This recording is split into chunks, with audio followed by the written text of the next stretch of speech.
Dans l'exercice de leur profession, les commissaires aux comptes doivent se conformer à une variété de réglementations provenant de sources diverses.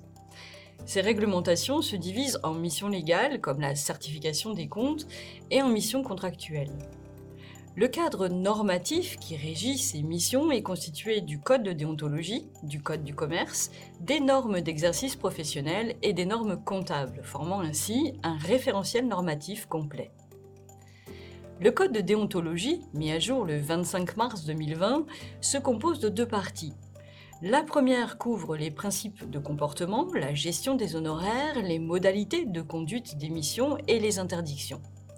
La seconde partie, elle, aborde des aspects spécifiques tels que l'exercice en réseau, les incompatibilités, la gestion des risques et les modalités d'acceptation des missions d'audit légal. Le Code du commerce, notamment les articles L 823-9 et suivants, définit les missions des commissaires aux comptes et les modalités de leur exercice. Il stipule que ces professionnels doivent appliquer les normes d'audits internationales adoptées par la Commission européenne ou, à défaut, les normes émises par la Haute Autorité de l'Audit, désormais appelée H2A, depuis le 1er janvier 2024. Ce changement reflète l'élargissement des missions de l'organisme, incluant désormais la certification des informations de durabilité et l'intégration de nouveaux professionnels tels que les organismes tiers indépendants. Les normes d'exercice professionnel, ou NEP, sont essentielles pour assurer la qualité des missions d'audit. Elles définissent les contrôles à effectuer et les procédures qualité à mettre en place.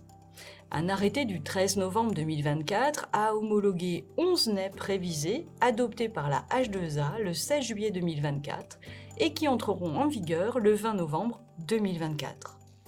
Ces normes couvrent divers aspects de l'audit tels que la prise de connaissance de l'entité, l'évaluation des risques, la communication des faiblesses du contrôle interne et les missions spécifiques pour les petites entreprises ou les organismes de sécurité sociale. En ce qui concerne les normes comptables, les commissaires aux comptes doivent respecter les règles édictées par l'autorité des normes comptables.